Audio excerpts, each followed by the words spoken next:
유명한 소설이죠. 톰 소여의 모험하고 허클베리 핀이라는 소설을 쓴 유명한 소설가 마크 트웨인이라는 사람이 있습니다. 이 사람이 어느 날 그 유명한 그 보스턴에서 사는 굉장히 유명한 사업가가 이 사람을 찾아갔다고 합니다. 이 사업가가 이 소설가를 찾아가서 자기가 얼마나 성공적인 일들을 했는지, 내가 마음먹은 일이 있으면 다 할 수 있다고 이렇게 자랑하면서 계속해서 이렇게 허풍을 말을 하고 자기 자랑을 했다고 합니다.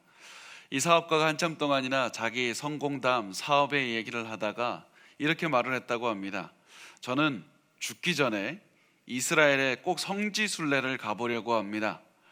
저는 반드시 시내 산에 오를 겁니다. 그리고 산 위에 올라가서 제가 낼 수 있는 가장 큰 목소리로 십계명을 읽을 것입니다. 이렇게 얘기를 했다고 합니다. 그러니까 이 말을 들은 마크 트웨인이 이렇게 대답했다고 합니다. 제게 더 좋은 생각이 있습니다.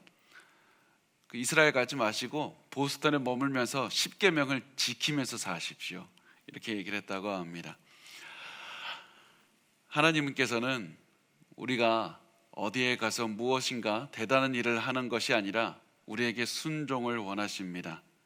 하나님께서는 우리가 하나님에 대해서 하나님의 말씀을 듣고 순종하기를 원하십니다. 분명히 우리가 하나님에 대한 지식을 갖는 것이 굉장히 중요합니다. 그렇지만 그 하나님에 대한 지식이 우리의 머릿속에만 남아있을 때 그것은 아무런 능력도 없고 아무런 힘도 발휘하지 못하고 머리 안에만 존재한다면 우리에게 어떠한 구원도 일으키지 못합니다. 저도 예전에는 하나님에 관한 책도 많이 읽고 성경에 관한 지식도 많이 가지고 있었더니 그것이 마치 제가 특별한 사람인 것처럼 느껴지게 됐을 때가 있었는데, 제가 조금만 시간이 지나 보니까 지식을 그냥 쌓아가는 것만으로는 아무것도 중요한 것이 아니라는 사실을 깨닫게 됐습니다. 우리에게 중요한 것은 하나님에 대해서 알게 되었다면 그 하나님에 대해서 순종하며 살아가는 것, 하나님의 그 말씀을 내 일상생활에서 살아내는 것이 중요하다는 사실을 깨닫게 됐습니다. 우리가 오늘 말씀을 들으면서 반드시 우리가 우리의 삶을 돌아봤으면 좋겠습니다. 우리는 예수님께 순종하며 살고 있습니까? 우리는 예수님의 말씀을 아는 만큼 실천하며 살아가고 있습니까? 그것이 중요합니다.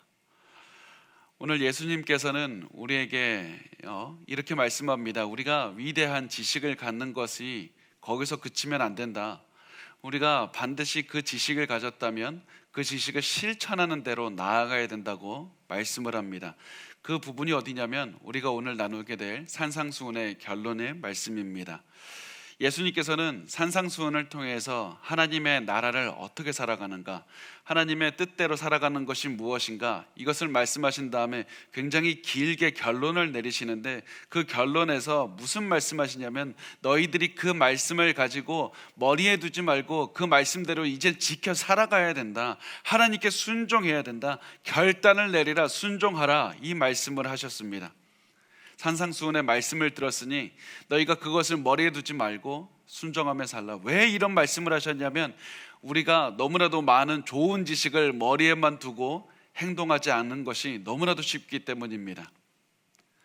하나님께서는 우리가 하나님의 말씀대로 살아가기를 원하셨습니다. 그래서 하나님의 말씀에 따라서 살아가는 것이 무엇인지 설명하기 위해서 이제 예수님께서 이렇게 말씀을 시작합니다. 13절과 14절 말씀을 우리 같이 읽겠습니다. 시작.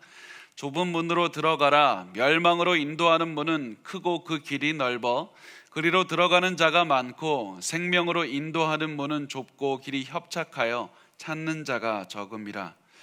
예수님께서 우리 앞에 두 문이 있다고 하십니다. 한 문은 굉장히 크고 웅장한 문입니다. 그 문을 열고 들어가면 굉장히 넓은 길이 나옵니다. 문이 크고 길이 넓다는 게 어떤 의미라고 생각을 하십니까? 어떤 의미냐면 내가 가지고 싶은 것은 다 가지고 들어갈 수 있다는 말입니다. 내가 원하는 돈도 다 가지고 갈 수 있습니다. 내가 원하는 차도 몰고 갈 수 있습니다. 그만큼 넓습니다. 그 어떤 것도 내가 예수님을 따르기 위해서 하나 남길 필요 없이 내가 소중하다고 생각하는 것은 다 들고 들어가면 됩니다. 그래서 중요한 것은 내가 예수님을 따르기 위해서 아무것도 포기할 것이 없다고 생각하게 됩니다. 아무것도 포기할 필요 없이, 노력할 필요도 없이 내가 즐기는 대로 살아가면 됩니다. 그래서 수많은 사람들이 이 길을 걸어가는 겁니다. 수많은 사람들이 이 큰 문으로 들어가서 기뻐하면서 즐겁고 평안한 생활을 하면서 계속해서 걸어가게 되는 겁니다. 그런데 이 큰 문 옆에 아주 작은 문이 있습니다. 그 문을 열고 들어가면 굉장히 좁은 길이 나옵니다. 혼자 걸어가기에도 좁은 그런 길이 나옵니다. 이 좁은 길을 걸어가기 위해서는 내가 가지고 있는 모든 것을 다 버려야만 됩니다. 왜냐하면 혼자 걸어가기에도 굉장히 버겁게, 굉장히 좁은 길이기 때문에 내가 가지고 있는 그 아무것도 남기지 않고 다 버려야만 됩니다.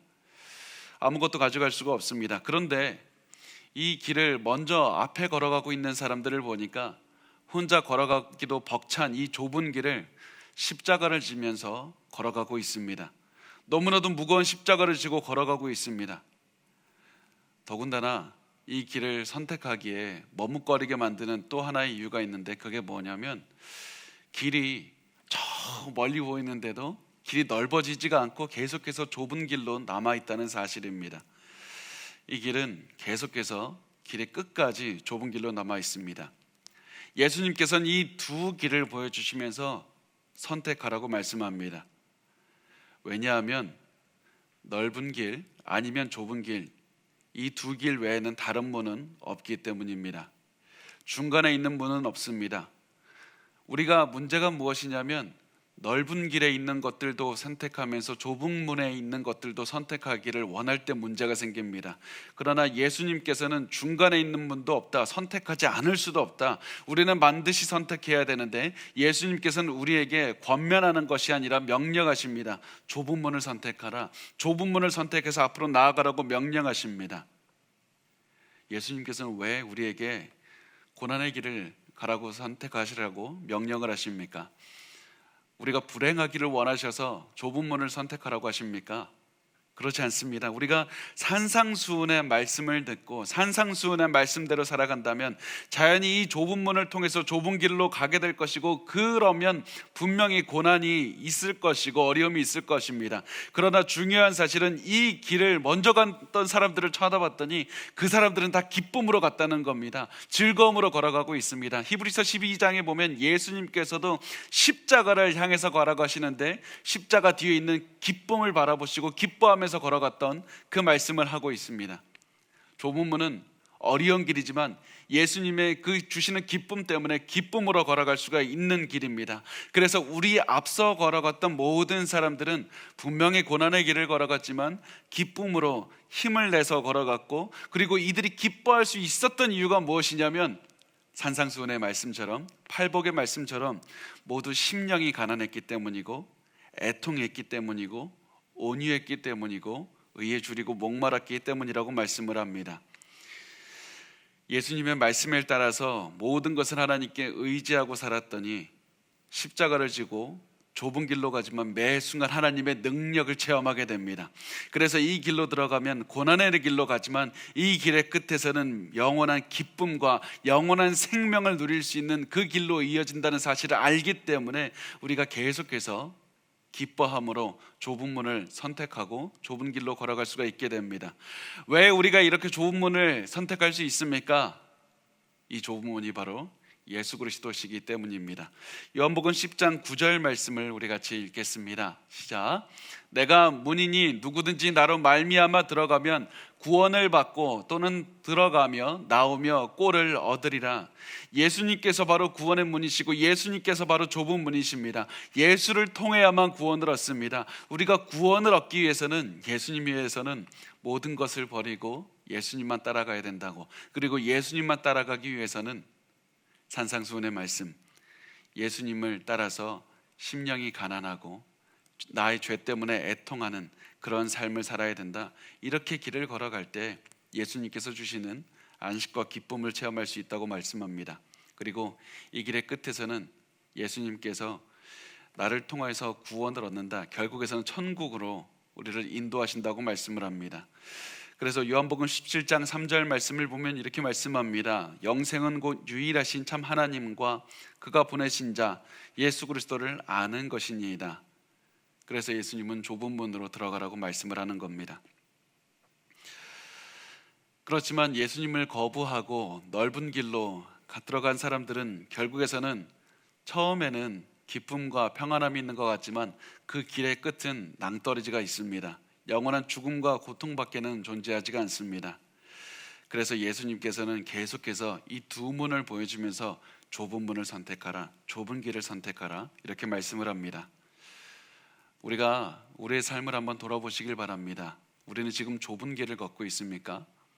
많은 사람들이 이렇게 생각합니다. 나는 예수님께 예배드리고 있기 때문에, 기도하기 때문에 좁은 길을 걷고 있습니다. 그렇지 않습니다. 우리가 좁은 길을 나눈 것처럼 좁은 길을 가기 위해서는 우리가 많은 것들을 포기해야만 됩니다. 그래서 우리가 좁은 길을 걸어가고 있는지 아닌지 알 수 있는 방법은 내가 예수님을 따라가기 위해서 얼마나 많이 포기했는가, 그것을 보면 예수님을 위해서 살아가고 있는지, 내가 좁은 길을 걷고 있는지 알 수 있습니다. 내가 예수님을 위해서 살아가고 있다고 생각하지만 내가 아직도 내 욕심을 버리지 못하고 내 야망을 버리지 못하고 아무것도 포기하지 않고 살아가고 있다면 나는 예수님을 따라가고 있다고 생각은 하지만 실제로는 넓은 문을 통해서 넓은 길을 걸어가고 있을지 모릅니다. 우리가 예수님을 따라가고 있을 때 내 심령이 가난하지 않고, 심령이 가난하다는 게 무엇입니까? 내가 하나님이 아니면 구원받을 수가 없습니다. 내가 이런 마음으로 살아가고 있지 않고 애통하다는 것이 무엇입니까? 내 죄 때문에 너무나도 슬퍼하고 세상에 있는 많은 죄 때문에 슬퍼하면서 애통하면서 살아가고 있지 않다면 나는 지금 예수님 안에서 살아가고 있지 않고 좁은 문을 통해서 살아가고 있지 않는 겁니다.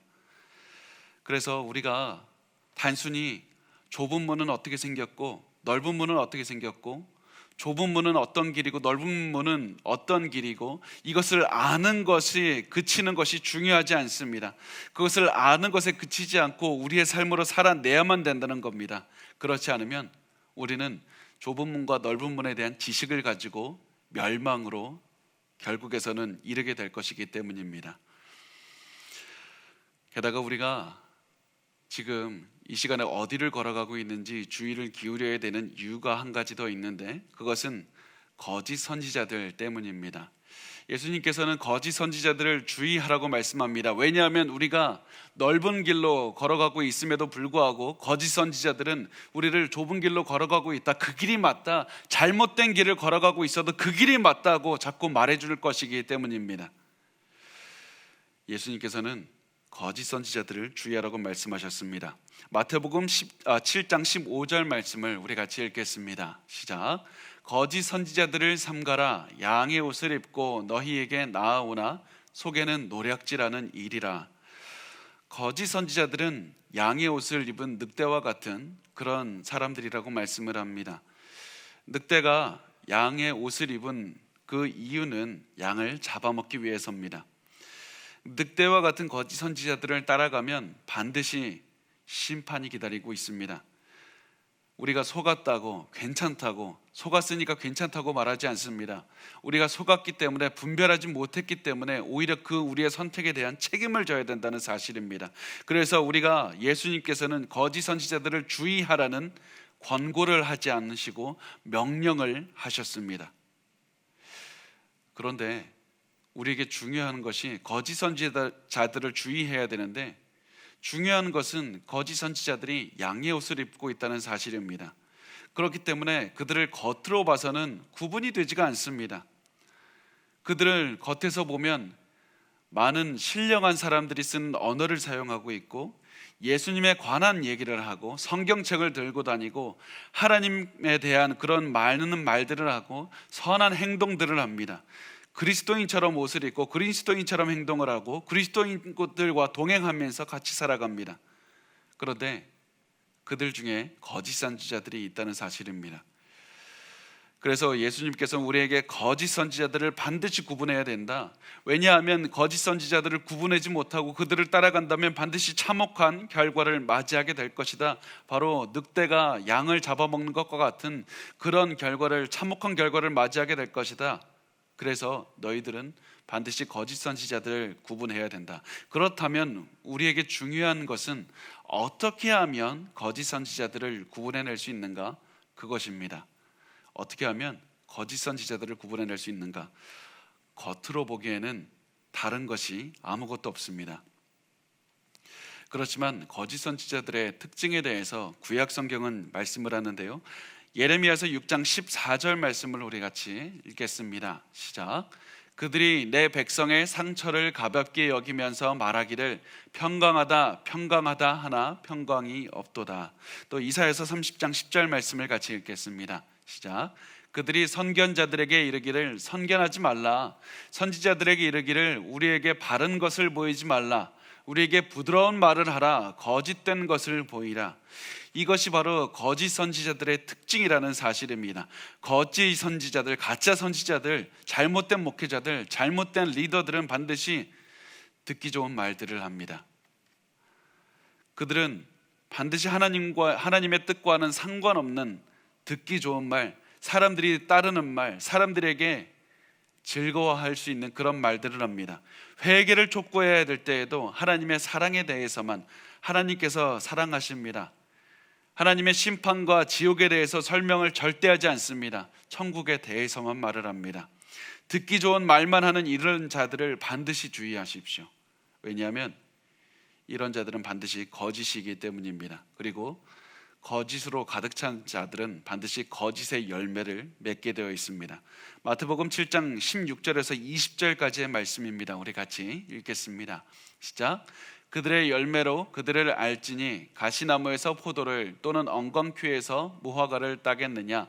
이와 같이 좋은 나무마다 아름다운 열매를 맺고 못된 나무가 나쁜 열매를 맺나니 좋은 나무가 나쁜 열매를 맺을 수 없고 못된 나무가 아름다운 열매를 맺을 수 없느니라. 아름다운 열매를 맺지 아니하는 나무마다 찍혀 불에 던져지느니라. 이러므로 그들의 열매로 그들을 알리라. 여러분, 우리가 많은 이단에 대해서 많이 주의를 기울이고 잘못된 사람들에 대해서 주의를 기울이지만 이단들은 눈에 보면 굉장히 뻔합니다. 오히려 그런 뻔한 이단들 당연히 주의를 기울여야 하지만 그들과 함께 많은 기독교인 목사처럼, 기독교인 리더처럼 그렇게 행동하고 말을 하지만 그들 속에 거짓이 있는 자들을 반드시 주의하십시오. 우리가 그렇다면 이제 구체적으로 거짓 교사, 거짓 선지자들을 어떻게 구분할 수 있는가? 그들의 열매를 보아야 되는데 두 가지 열매를 좀 구체적으로 보기를 원합니다. 첫 번째, 그들이 가르치는 교리를 보기를 원하고, 두 번째, 그들의 인생을 보기를 원합니다. 거짓 선지자들은 반드시 교리와 삶, 이 두 가지 열매에서 문제를 드러내게 되어 있기 때문입니다. 자, 첫 번째, 거짓 교사의 교리에는 두 가지 문제가 드러나게 됩니다. 첫 번째는 하나님의 심판에 대해서 절대로 설교하지 않습니다. 하나님의 심판에 대해서 절대로 가르치지 않습니다. 미국에 굉장히 유명한 롭 벨이라는 목사가 있는데 이 사람은 이렇게 말합니다. 하나님은 사랑입니다. 그렇기 때문에 지옥에 아무도 보낼 수가 없습니다. 하나님은 사랑이기 때문에 모든 자를 구원할 수밖에 없습니다. 하나님은 사랑이기 때문에 그 누구도 심판하지 않습니다. 그러나 이 사람은 거짓 선지자입니다. 왜 그러냐면 하나님의 심판과 동시에, 하나님의 사랑과 동시에 하나님의 정의를 절대로 말하지 않기 때문입니다. 하나님의 심판에 대해서 말하지 않기 때문입니다. 예수를 믿지 않으면 성경에는 반드시 마지막에 심판이 있고 예수를 따르지 않으면 회개해야 된다, 이 말을 절대로 말을 하지 않습니다. 단순히 하나님은 사랑이라 이 말만 할 뿐입니다. 그것을 통해서 겉으로 보기에는 사랑이 많은 사람 같습니다. 인류애가 넘치는 사람 같습니다. 그렇지만 결국에서는 양의 탈을 쓴 이리처럼 잘못된 곳으로 사람들을 지옥으로 이끌고 있는 그런 사람들이라는 사실이 반드시 기억하셨으면 좋겠습니다. 하나님의 사랑은 매우 중요합니다. 그렇지만 하나님의 사랑을 하나님의 정의와 같이 전하지 않는다면 진리를 아예 전하지 않는 것과 동일한 겁니다. 여러분, 우리가 반드시 우리 주변에 심판에 대해서 말하지 않고, 그리고 복음에 대해서 전할 때도 당신은 죄인입니다 이 얘기를 하지 않고 하나님은 사랑이라는 그 말만 강조하는 그런 사람들이 있다면 반드시 주의를 기울이십시오. 그런 자들은 양의 탈을 쓴 이리와 같다는 사실을 반드시 기억하십시오. 두 번째, 교리가 잘못된 그 사람들, 두 번째 교리가 어디에서 잘못됐냐면 죄에 대해서 말을 하지 않다 보니까 예수 그리스도의 대속에 대해서도 말을 하지 않게 됩니다. 예수 그리스도의 대속에 대해서 말을 하지 않게 됩니다. 저도 많은 그 목회자들의 설교를 듣고 많은 사람들의 책을 읽다 보니까 깨닫게 되는 게 무엇이냐면, 많은 잘못된 사람들이 예수님에 대해서 말을 하고 예수님의 십자가에서 죽으셨다는 사실을 말을 하는데, 그것이 나의 죄를 위해서, 나를 위해서가 아니라 그냥 내가 따라가야 되는 그런 본보기로 삼습니다. 그냥 예수 그리스도의 죽음을 보면서 아주 마음에 그런 감동을 느끼게 하는 그런 말로만 여기게 되고, 예수 그리스도의 십자가 때문에 내가 드디어 죄의 씻김을 받을 수 있고, 내가 이제는 죄의 사함을 받아서 예수 그리스도를 따라서 내가 십자가를 지고 살아야 된다, 이 얘기를 하지 않는 사람들이 너무나도 많습니다. 한국의 많은 유명한 사람들, 미국의 유명한 사람들, 너무나도 많은 사람들이 예수 그리스도의 대속의 십자가를 얘기하지 않습니다. 예수의 십자가를 얘기하면서 예수를 높이는 것이 아니라 나를 높이는 그런 이야기들을 너무나도 많이 합니다. 분명히 예수에 대해서 말은 하는데 예수의 영광이 가장 드러나는 것이 아니라 예수를 통해서 나의 영광, 내가 기쁘고 내가 높아지는 성공의 그런 신학을 말은 합니다. 그래서 만약에 어떤 사람의 말을 들었을 때 예수의 영광이 가장 높여지지 않는다면 반드시 주의하십시오. 그 사람은 양의 탈을 쓴 사람일 수가 있습니다. 또 거짓 선지자들의 그 열매 중에 하나가 또 무엇이냐면 삶에서 드러나는 열매인데, 그들은 삶에서 반드시 자신의 삶이 거짓이라는 증거가 드러나게 됩니다. 우리가 예수를 믿으면 당연히 삶이 변하게 되어 있는데요, 예수님에 대한 믿음이 단순히 우리가 열심히 살면 구원을 받는다, 우리가 행위로 열심히 살면 구원을 받는다, 이것이 아니라 우리가 예수님을 따라 살면 예수님께서 우리 성령께서 우리의 마음을 우선 변화시켜 주셔서 우리가 심령이 가난하게 만드시고, 우리가 심령이 애통하게 만드시고, 우리가 온유하게 만드시고, 그래서 우리의 마음을 변화시킨 거기에서 그치는 것이 아니라 우리의 행동으로 드러나게 만드십니다. 우리의 삶을 변화시키십니다. 우리의 인생 전체를 바꾸십니다. 그래서 인생 살아가는 것을 보면 우리의 마음 상태가 어떤지를 알 수 있게 되고, 우리의 마음 상태를 보면 우리가 구원받은 사람인지 아닌지 알 수 있게 된다는 사실입니다. 그래서 반드시 거짓 선지자들은 성령의 열매를 맺지 못하게 되고, 성령이 그들에게 성령의 은사는 보일지 모릅니다. 성령이 아니라 겉으로 보이는 위대한 능력은 보일지 모릅니다. 성령의 은사로 착각할 만한 그런 일들은 보일지 모릅니다. 그렇지만 그들은 절대로 성령의 열매를 맺지 못하게 됩니다. 그래서 예수님은 이렇게 말씀합니다. 21절부터 23절 말씀을 우리 같이 읽겠습니다. 시작. 나더러 주여 주여 하는 자마다 다 천국에 들어갈 것이 아니요 다만 하늘에 계신 내 아버지의 뜻대로 행하는 자라야 들어가리라. 그 날에 많은 사람이 나더러 이르되 주여 주여 우리가 주의 이름으로 선지자 노릇하며 주의 이름으로 귀신을 쫓아내며 주의 이름으로 많은 권능을 행하지 아니하였나이까 하리니, 그때 내가 그들에게 밝히 말하되 내가 너희를 도무지 알지 못하니 불법을 행하는 자들아 내게서 떠나가라 하리라. 이들의 특징이 무엇입니까? 주여 주여 한다는 것에 있는데, 주여 주여 이렇게 두 번 반복한다는 것은 이들이 그만큼 예수님을 향한 감정이 있고 열정이 있다는 것입니다. 이들은 마음의 열정을 다해서 예수님을 따랐습니다.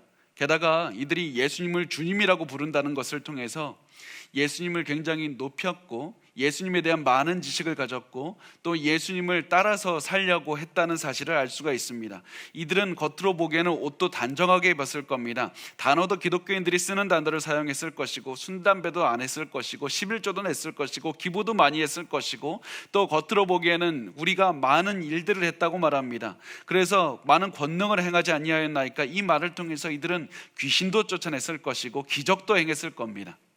그런데 이들의 문제가 무엇인가? 그것은 이들의 안에서 예수님을 믿는 증거가 없었다는 겁니다. 겉으로는 보기에는 이들이 예수님을 믿는 사람처럼 보였지만 실제로는 그들의 삶에서 열매가 맺지 않았고, 그들의 마음이 예수님을 따라서 열매가 맺지 않았고, 성령의 열매가 그들을 향해서, 그들을 통해서 맺히지 않았다는 사실이었습니다. 그래서 우리가 반드시 기억하시기 바랍니다. 우리가 예수님의 뜻을 행하고 하나님의 뜻을 행하는 자마다 그 하나님께서 천국에 들어갈 것이라, 하늘에 계신 내 아버지의 뜻대로 행하는 자라야 들어가리라, 이 말씀을 우리가 반드시 기억하십시오. 많은 분이 이 말씀을 보면서 어떻게 결론을 내리냐면, 이제부터 우리가 하나님의 말씀대로 선하게 삽시다, 이제부터 하나님의 뜻대로 행동하며 삽시다, 이렇게 결론을 내립니다. 그렇지만 그렇게 결론을 내린다면 우리는 또다시 잘못된 인생을 살아가게 됩니다. 예수님께서 말씀하시는 하나님의 뜻이 무엇이냐면, 방금 예수님께서 말씀하신 산상수훈의 말씀대로 살아가는 겁니다. 하나님께 마음을 바꿔주십시오. 나의 심령을 가난하게 만들어 주십시오. 내가 하나님 앞에 애통하며 살아가서 죄를 회개하며 살아가게 하십시오. 내가 이 땅에서 그래서 죄를 없애려고 살아가게 하십시오. 내가 이제는 성령에 의해서 성령을 위해서 살아가게 하십시오. 내 마음을 변하게 하시고, 내 마음이 변함에 따라서 내 행동도 변하게 도와주시옵소서. 그 마음으로 살아가는 것이 하나님의 뜻대로 살아가는 겁니다. 이것이 바로 하나님께서 우리를 향한 뜻이 됩니다. 그래서 진정한 목회자는, 진정한 선지자는 마음이 변하게 되고, 그래서 그들의 삶도 변하게 되고, 그들의 삶을 통해서 성령의 열매가 맺혀지게 되는 겁니다. 그렇지만 많은 사람들이, 많은 거짓 목회자들은 성령의 은사는 구하지만 성령의 열매를 맺지 않는 것을 바라보게 됩니다. 예수님의 성품을 담지 않는, 그래서 성령의 열매를 맺지 않는 지도자들을 주의하십시오. 그들은 파멸로 여러분을 이끌고 갈 겁니다. 여러분, 이것이 매우 중요합니다. 너무나도 중요합니다. 우리 시대에 너무나도 수많은 거짓 목회자들이 우리 주변에 있기 때문입니다. 단순히 이것은 우리 시대뿐만 아니라 초대교회 때부터 거짓 선지자들은, 거짓 교사들은 계속해서 교회에 있었습니다. 교회가 가는 곳마다 거짓 선지자들도 계속해서 같이 있었습니다. 그러면서 계속해서 잘못된 메시지를 전했고 많은 사람들을 미혹했습니다. 그래서 우리가 반드시 하나님께 구해야 될 것은, 하나님 분별하게 해주십시오. 깨어있게 해주십시오. 하나님 단순히 저들의 입을 보고 저들이 좋은 말을 하고 내가 듣기 원하는 말을 해준다고 그들을 믿고 그들을 따르는 것이 아니라, 저들은 성경에 하는 말을 하고 있습니까? 저들은 사랑과 정의와 심판과 그 회개와 모든 예수 그리스도의 그 진리, 그리고 재림에 대해서 말을 하고 있습니까? 저들을 통해서 예수님의 영광이 드러나고 있습니까? 우리가 그것을 바라보고 그것으로 우리 사람들을 분별했으면 좋겠습니다. 그래서 우리가 나 같은 죄인 살리신이라는 그 가사를 쓴 존 뉴턴이라는 사람이 이렇게 말한 적이 있습니다. 그 목사님께서 하신 말씀이, 내가 천국에 간다면 세 가지 때문에 놀라게 될 것이다, 이렇게 말을 했는데, 첫 번째가 무엇이냐면, 천국에, 저 사람은 천국에 있겠지 하고 예상한 사람이, 그 사람이 천국에 없을 것 같다, 없을 때 굉장히 놀랄 것이고, 저 사람은 천국에 없을 것 같다고 생각했는데 천국에 있을 때 놀랄 것이고, 그리고 가장 놀라는 것은 내가 천국에 있다고 생각했을 때, 천국에 있는 것을 발견했을 때 놀라게 될 것이다. 여러분, 우리가 천국에 가면 저 목회자는, 저 사람은 천국에 있겠지, 그런데 없을 경우도 있고, 저 사람은 과연 천국 가겠어? 했는데 천국에 가는 것도 바라보게 될 것이고, 그래서 우리가 항상 기도하고 고민하고 깨어 있어야 되는 이유가, 하나님, 내가 분별하게 해주십시오.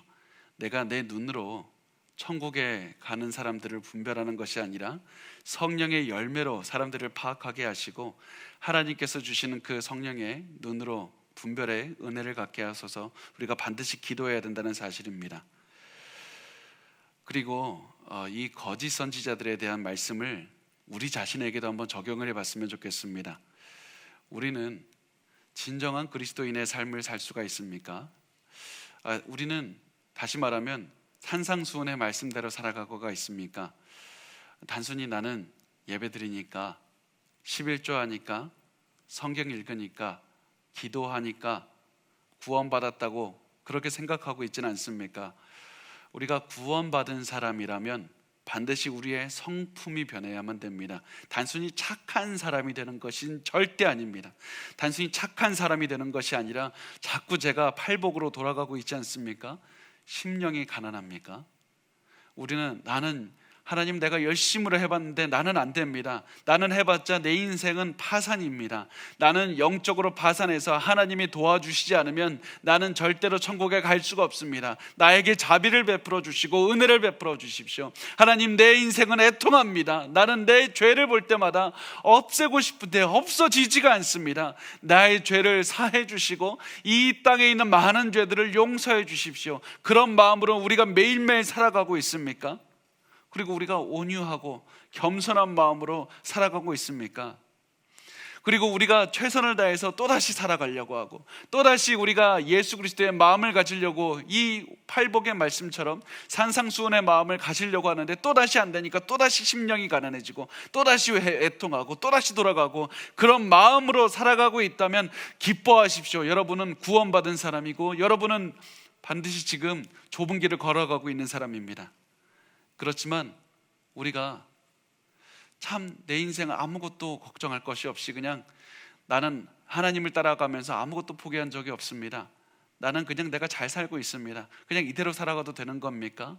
만약에 그런 마음이 든다면 우리가 지금 우리의 삶을 다시 돌아보시기 바랍니다. 지금 우리에게 필요한 것은 단순히 이 땅에서 내가 잘 살고 있는 것이 아니라 내가 예수 그리스도의 마음을 가지고 성령의 열매를 맺으면서 살아가는 것, 그것만이 중요하기 때문입니다. 삶에 중요하지 않은 지엽적인 것에 초점을 맞추지 마시고 우리 인생의 가장 중요한 건 영생을 바라보십시오. 이 땅의 끝에 있는 그 천국에 갈 것인가, 아니면 이 땅의 끝에 낭떠러지가 있는 것을 알면서도 달려갈 것인가, 그것을 생각하고 지금 결단해야만 됩니다. 왜냐하면 지금 우리의 마음을 바라보시는 분이 하나님이시기 때문입니다. 많은 분은 이렇게 생각할 수 있습니다. 내가 목사님은 속일 수 있고 우리 주변에 있는 사람들은 속일 수 있습니다. 그렇지만 하나님은 속일 수가 없습니다. 우리가 결국에서는 심판대 앞에 섰을 때 우리가 우리의 모든 심령을 꿰뚫어 보시는 하나님 앞에 서게 될 것인데, 그 하나님께서 우리의 삶을 넓은 길로 왔는지 좁은 길로 왔는지 보고 우리를 좁은 길로 왔다면 결국 천국으로 인도하실 것이고, 넓은 길로 왔다면 우리를 마지막 심판의 길로 인도하실 겁니다. 아직 시간은 남아 있습니다. 우리가 지금 좁은 길로 걸어가고 있지 않다면 돌이켜야만 됩니다. 우리가 조금 있으면 마지막 심판이 다가오고 있다는 사실을 반드시 기억하십시오. 예수님의 최종 심판대 앞에서는 그 날이 다가오고 있습니다. 마태복음 7장 24절에서 26절까지의 말씀을 우리 같이 읽겠습니다. 시작. 그러므로 누구든지 나의 이 말을 듣고 행하는 자는 그 집을 반석 위에 지은 지혜로운 사람 같으리니, 비가 내리고 창수가 나고 바람이 불어 그 집에 부딪히되 무너지지 아니하나니 이는 주추를 반석 위에 놓은 까닭이요, 나의 이 말을 듣고 행하지 아니하는 자는 그 집을 모래 위에 지은 어리석음 사람 같으리니. 예수님께서 이 비유에 대해서 두 사람에 대해서 말씀을 합니다. 두 사람이 다 집을 짓고 있습니다. 둘 다 집을 짓는 똑같은 목적으로 살아가고 있고, 집을 짓는 똑같은 행위를 하고 있고, 똑같은 선생님인 예수님의 말씀을 듣고 있고, 비슷한 모양의 집을 짓고 있고, 비슷한 지역에서 살아가고 있습니다. 그래서 폭풍이 왔을 때 둘 다 똑같이 폭풍을 맞이했습니다. 그런데 둘 다 똑같은 집을 지었는데 예수님께서는 한 사람은 지혜로운 사람이라고 말씀하시고 한 사람은 어리석다고 말씀하십니다. 다시 말하면 두 사람이 똑같은 교회 다니면서 똑같은 예배를 드리고 있는데, 그러면서 똑같이 기도하고 있는데 한 사람은 지혜롭다고 하시고 한 사람은 어리석다고 하신다는 사실입니다. 두 사람의 차이가 무엇입니까? 바로 하나님의 뜻대로 행하는 그 하나의 차이밖에 없습니다. 예수님의 말씀을 듣고 산상수훈의 말씀을 듣고 그 말씀대로 순종했는가 아닌가, 그 하나의 차이 때문에 두 사람 중에 한 사람의 집은 폭풍이 왔을 때 무너져 버리고 한 사람의 집은 폭풍이 왔을 때도 견고하게 서 있는 것이었습니다. 그렇다면 폭풍이 무엇인가? 우리는 보통 이 폭풍을 고난이라고 생각합니다. 맞습니다. 이 폭풍은 우리 인생에 찾아오는 인생의 고난과 같습니다. 그렇지만 성경의 구약 성경을 보면 폭풍은 계속해서 예수님의 그 하나님의 심판에 대한 상징으로 사용이 됩니다. 그래서 폭풍이 단순히 우리가 예수님의 말씀에 순종하고 살아가게 되면 인생의 고난에서 무너지지 않고 믿음에 흔들리지 않을 뿐만 아니라 결국에선 예수님께서 흔들리지 않게 하시고 마지막 날까지 이르게 하셔서 예수님의 마지막 심판대 앞에 섰을 때 예수님 보십시오, 나의 지은 집을 보십시오 라고 하는 날이 올 것이고, 그 반석 위에 지은 집을 보고 예수님께서는 우리를 천국으로 인도하실 겁니다. 그렇지만 우리가 예수님의 말씀에 순종하지 않고 이 산상수훈의 말씀대로 우리가 살아가지 않는다면, 그래서 우리의 마음부터 변화가 되지 않고 성령의 열매를 맺지 않고 살아가게 된다면, 우리는 결국에서는 아무리 이 땅에서 열정을 가지고 최선을 다해 살아도 무너져 버리는 그런 집을 가지고 결국에서는 하나님의 인정을 받지 못하는 그런 멸망하는 인생을 살 수밖에 없다는 사실입니다. 여러분, 우리가 예수님께서 하시는 이 말씀을, 마지막 말씀을 기억하십시오. 예수님은 산상수훈에서 결코 중립적인 태도가 없다, 가운데 문은 없다, 넓은 문 아니면 좁은 문밖에 없다고 말씀하십니다. 우리는 이 두 문 가운데 한 문을 선택해야만 됩니다. 죽음으로 이르는 넓은 문을 선택할 것인가, 아니면 영생으로 이르는 좁은 길로 갈 것인가? 예수님께서는 명령하십니다. 좁은 문을 택하라. 좁은 문을 택하라. 여러분, 우리가 좁은 문을 택해서 좁은 문을 끝까지 따라가셨으면 좋겠습니다. 왜냐하면 아직도 시간이 있기 때문입니다. 남미에 콜롬비아라는 나라가 있습니다. 그 나라에 한 소녀가 살고 있었습니다. 이 소녀가 어느 날 구한 그 신약 성경 책을 읽고 있었는데요, 소녀가 성경을 읽는 것을 본 아버지가 그 모습을 보더니, 야, 그 책 거짓말로 가득하게 있으니까 그 책 읽지 마, 이렇게 얘기를 했습니다. 그런데 그 소녀는 아버지의 말을 듣지 않고 계속해서 성경을 읽었습니다. 어느 날 광부인 아버지가 탄광으로 일하러 나가기 전에 보니까 우연히 봤더니 딸이 또 성경을 읽고 있었습니다. 그래서 딸이 읽는 성경을 낚아채서 자기 주머니에 넣고 성경 읽지 말라고 하면서 일하러 갔습니다. 그런데 불행히도 아버지가 탄광에 들어간 지 몇 시간이 지나지 않아서 탄광이 무너져 내리기 시작했습니다. 소녀의 아버지를 포함한 광부 31명이 모두 탄광에 갇혔습니다. 구조 작업이 시작되었지만 그 구조 작업이 5일이나 걸렸기 때문에 구조대가 광부들에게 도착했을 때는 너무 늦어서 다 사망한 때였습니다. 구조대는 소녀의 아버지로 추정되는 사람을 발견했습니다. 그 아버지의 손은 기도하는 것처럼 손이 모여져 있었고, 그 손 가운데에는 딸에게서 받은 성경책이 쥐어져 있었습니다. 그리고 성경을 펼쳐보니까 성경 안에는 한 면에 이렇게 써 있었습니다. 내 딸에게. 그리고 그 밑엔 이렇게 써 있었습니다. 내가 성경을 읽어보니까 이 말이 다 진실이고 맞다.